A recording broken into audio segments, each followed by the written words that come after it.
Bien.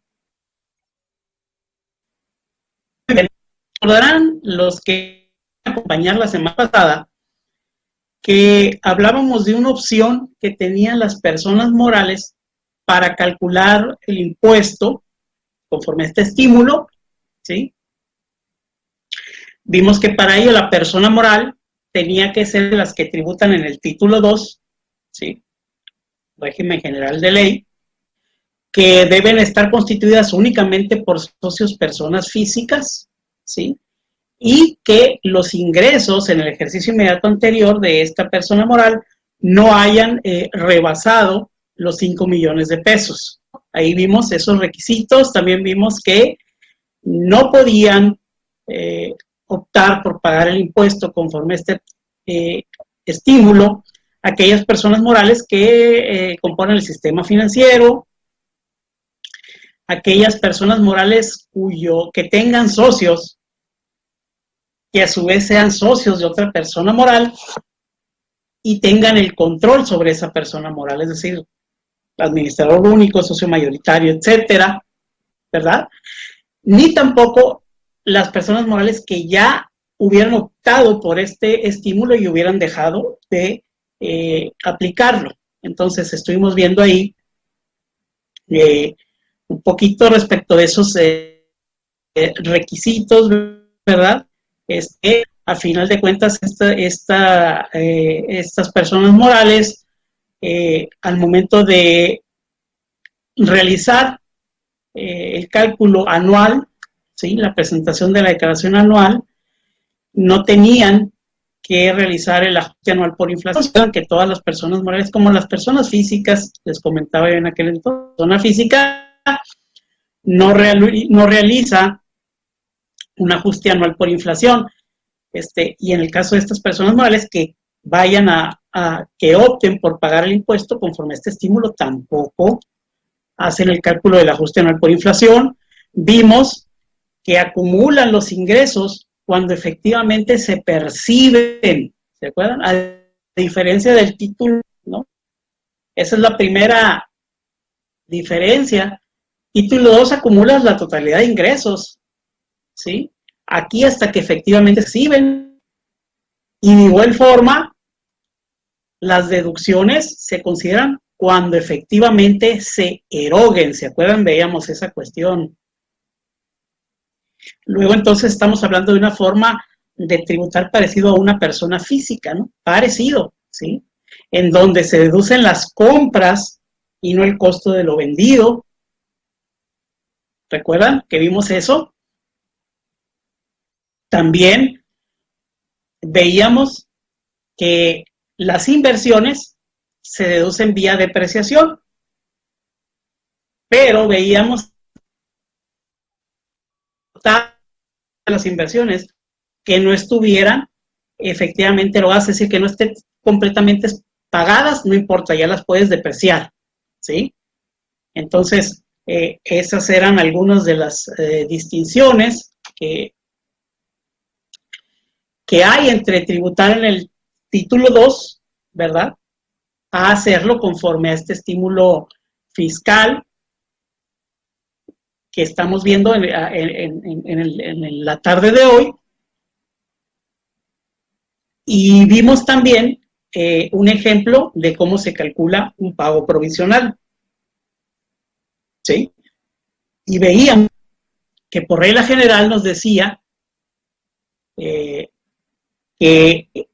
el pago se haría por los ingresos, ¿verdad?, efectivamente percibidos desde el inicio del último día del pago.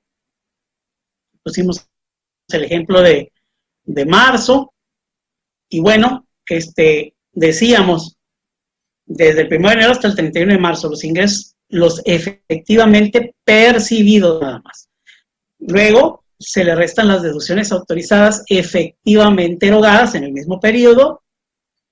Nos daba una base a la cual le pueden disminuir la PTU pagada en el ejercicio si lo era, y en su caso, las pérdidas fiscales de ejercicios anteriores pendientes de disminuir. Recuerden que esta persona moral pues originalmente tributada en el título 2, y si ahí obtuvo una pérdida fiscal que todavía está a disminuir, aquí la diferencia se le aplica la tasa del 30%. Ingresos percibidos menos deducciones erogadas, menos PTU pagada en el ejercicio, menos pérdidas fiscales pendientes de disminuir, nos da la base, y a esa base se le aplica el 30%. Pero nos daba otra opción título. Dice, bueno, puedes también hacer un pago provisional como está en segunda opción. Los ingresos efectivamente percibidos se les aplica el coeficiente de utilidad. ¿Qué coeficiente de utilidad me van a decir ustedes? Pues el que tenía cuando estaba en el título 2, el último, ¿no? Ese. Nada más que en vez de aplicarlo a la totalidad de los ingresos, en el título 2 lo vas a hacer sobre los efectivamente percibidos. ¿Y qué diferencia? ¿Qué me conviene? Pues es lo que tenemos que hacer, ¿verdad? Ver de qué forma nos conviene. Porque si se fijan, y aquí está en el ejemplo, en la segunda opción, los ingresos percibidos por el coeficiente de utilidad me da la base y se le aplica el 30%. Aquí, en esta segunda opción, permite disminuir la PTU pagada en el ejercicio para pérdidas fiscales de ejercicios anteriores. Entonces, habría que sopesar, porque les comentaba yo la semana pasada, se tiene que elegir una de estas dos formas para realizar el pago y no se puede variar durante el ejercicio. ¿Ok? Yo estoy en enero, ¿sí? Persona moral, venía tributando conforme al título 2, pero a partir de 2020 avisé, ahorita vamos a ver que se tiene que darle un aviso al SAT para decir que vamos a aplicar este estímulo. Y en mi primer pago yo tengo que decidir de qué forma voy a hacer mi pago provisional, si lo voy a hacer conforme a la opción 1 o conforme a la opción 2, y ya no la puedo variar durante el ejercicio. Es así como les ha tocado, pues, en los pagos provisionales de arrendamiento, ¿no? Que te dice, oye, ¿quieres hacer la comprobación de deducciones o quieres la deducción opcional, la del 35%? Y ya eliges una, y en el transcurso del ejercicio, pues, no lo puedes variar, ¿correcto? Entonces, así es como determinan su pago provisional. Veíamos entre las ventajas, por así decirlo, de esta persona moral que no deduce el costo de lo vendido, es como una persona física, pues, ¿no? Compras efectivamente erogadas, ¿no? Y ya vimos efectivamente erogadas cuando se pague en efectivo, cheque, transferencia, o cuando el interés del acreedor quede satisfecho mediante cualquier forma de extinción de las obligaciones. Entonces, hasta aquí llegamos, lo que fue la charla de la semana pasada. Vamos a continuar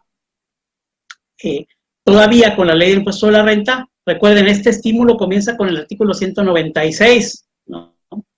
Vamos a continuar con los títulos que los que opten por pagar el impuesto conforme a este capítulo deben de calcular el impuesto del ejercicio a su cargo en términos del título 2 de la ley. O sea, hay que presentar declaración anual, ¿correcto? Ahorita vamos a ver de qué forma.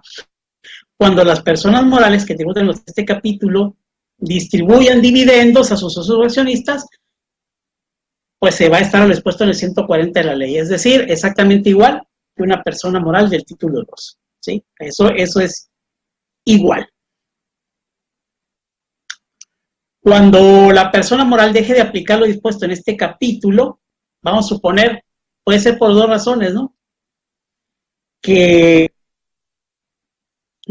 en el ejercicio los 5 millones de pesos, entonces tiene que volver al título 2, vamos a poner al régimen general de ley, ¿sí?